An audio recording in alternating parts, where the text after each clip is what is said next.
Johnny liver या मस्त मौला अभिनेत्याने महाराष्ट्र टाइम्सला दिलेली मुलाखत तुमच्यासमोर सादर करत आहे.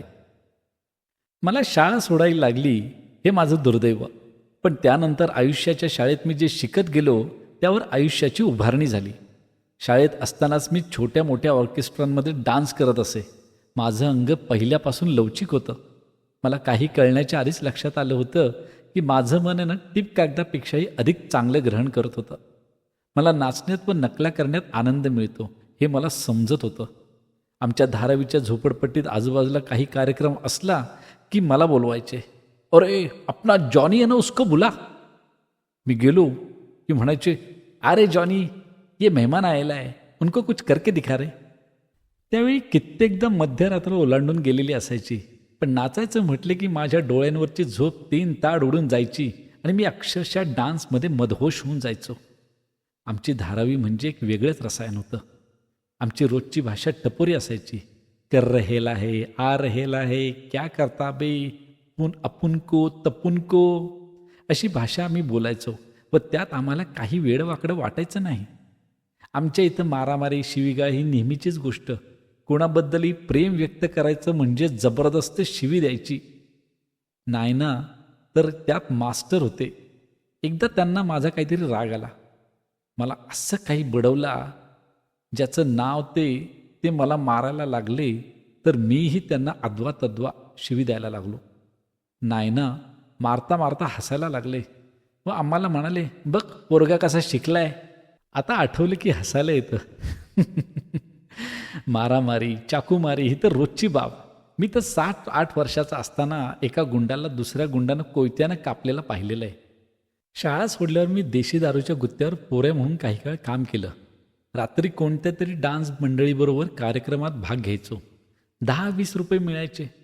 त्यातल्या 2-3 रुपयांचे कांदे, बटाटे, टॉमॅटो, आटा, चावल असं म्हणून आम्हाला द्यायचं. कधी कुठे नायनाची उधारी असायची ती द्यायची. मोहल्ल्यात कोणी एखादा उपाशी भिकारी असायचा तर त्या भिकाऱ्याला खानावळीत 1-2 रुपयाचं जेवायला घालायचं आणि उरलेले सगळेच्या सगळे पैसे आईच्या हातात नेऊन द्यायचे.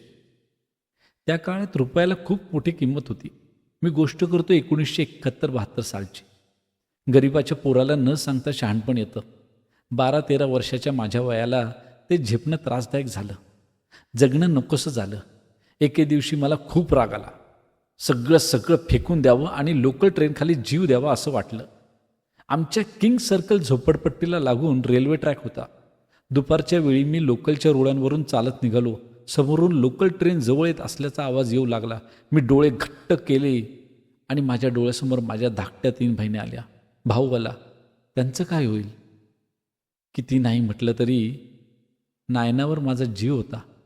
मी गेल्यावर आई काय करेल असे सारे प्रश्न गरकन चमकले.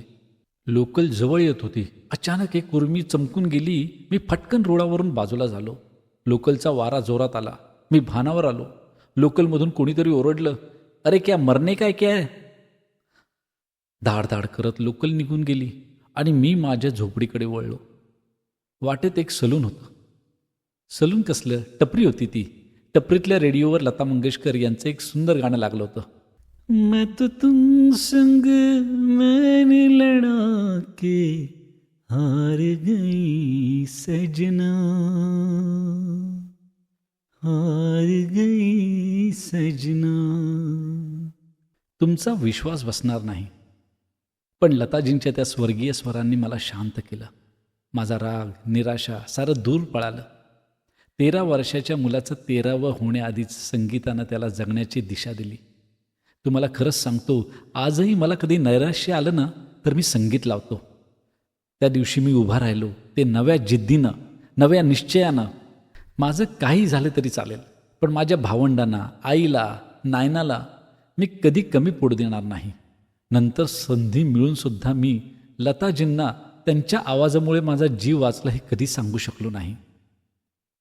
मी ज्या गुत्त्यात काम करायचो ना तिथं 2 मिमिक्री आर्टिस्ट यायचे. मी त्यांची सेवा करायचो.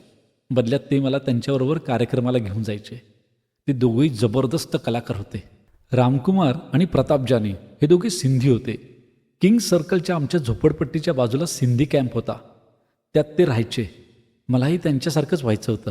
त्यांच्याबरोबर मी पाटकर हॉल, बिर्ला मातोश्री सभागृहात कार्यक्रमांना जायचो. तिथं कॉमेडी नाईट्स व्हायच्या, मिमिक्री कॉम्पिटिशन व्हायच्या, स्पर्धा कसल्या, ते कार्यक्रमच असायचे. रात्री कार्यक्रम झाला की त्यांना घेऊन परतायचो. त्यांनी माझी भाषा सुधारवली. ते म्हणायचे, कशी रे भाषा तुझी, कसा बोलतोस तू.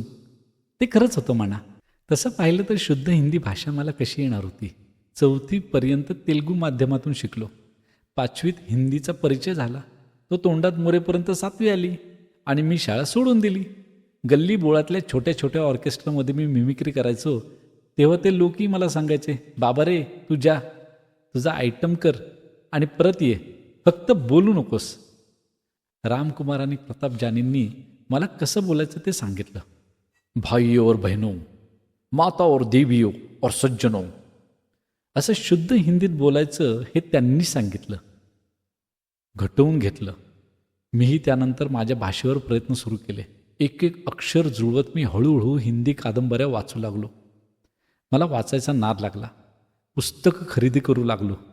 आता माझी स्वतःची मोठी लायब्ररी आहे. या काळातच एक मकसूद भाई म्हणून होते. त्यांनी मला उर्दू शिकवली. मला अरेबिक लिपीमध्ये लिहिलेली उर्दू वाचता येते. राजकुमारजी, प्रताप जानीजी यांचं अनुकरण करत करत मी ठिकठिकाणी मिमिक्री करायचो आणि त्यांच्याबरोबर पाटकर हॉलला जायचो. एका कार्यक्रमाचे अँकर प्रताप जानी होते.